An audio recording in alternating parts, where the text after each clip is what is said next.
Gagner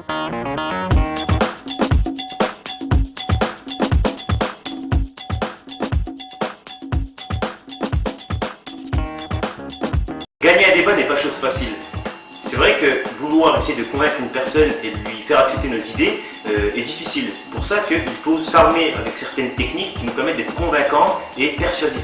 Et la première solution que je te propose, c'est si tu souhaites gagner un débat, c'est de faire croire à la personne avec elle que tu ne débats pas. Car si tu rentres dans une discussion qui s'apparente à un débat, donc avec une contradiction, chacun va vouloir rester positionné dans ses retranchements et ça va créer une forme de blocage entre les gens. Donc il faut transformer le débat en une discussion coopérative de façon subtile pour permettre à la personne d'être plus ouverte, donc à ton interlocuteur, à ton adversaire, à ton contradicteur, d'être plus ouverte et d'accepter plus facilement tes idées.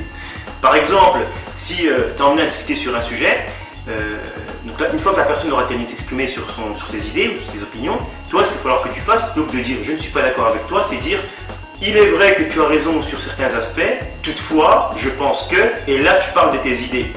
C'est très important de faire ça car ça va te donner une ouverture qui va te permettre d'être écouté. Ensuite, ce qu'il faut savoir, c'est qu'un débat, c'est pas forcément quelque chose qui se gagne sur le fond, donc sur le contenu de ce que tu vas dire.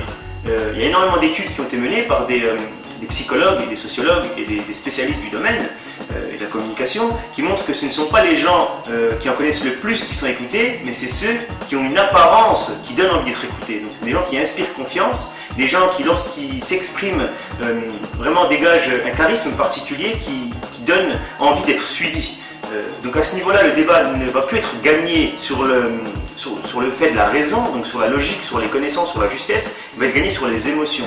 Donc ça ne veut pas dire qu'il ne faut pas du tout apprendre ou s'instruire par rapport au sujet sur lequel on veut discuter. Toutefois, ce n'est pas ceux qui en connaîtront le plus qui vont gagner, mais c'est ceux qui sauront mieux l'exprimer avec plus de conviction et en mettant un aspect émotionnel.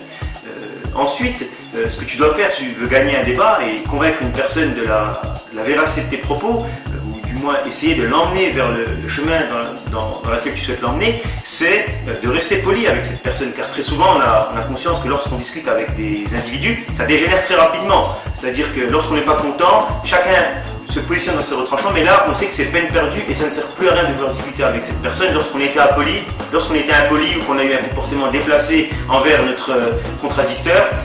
Ce n'est même plus la peine de vouloir chercher à discuter avec elle car elle n'acceptera pas tes idées, c'est pas possible. Donc voilà, il faut, pour rappeler les trois conseils que je donne concernant les solutions pour gagner un débat.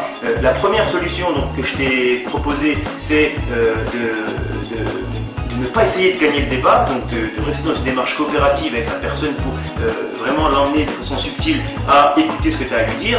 La deuxième solution, c'est de jouer sur l'apparence, donc de bien maîtriser ton sujet, mais plus que de le maîtriser, d'être capable de restituer les connaissances avec un certain charisme, avec des émotions, voilà, en faisant un discours émotionnel. Et ensuite, la troisième solution que je te propose, c'est de rester poli dans toutes les circonstances pour que la personne avec qui tu parles puisse accepter plus facilement ce que tu as à lui dire. Donc j'espère que cette vidéo te sera très utile et qu'elle t'a intéressé. À bientôt sur Boost AF.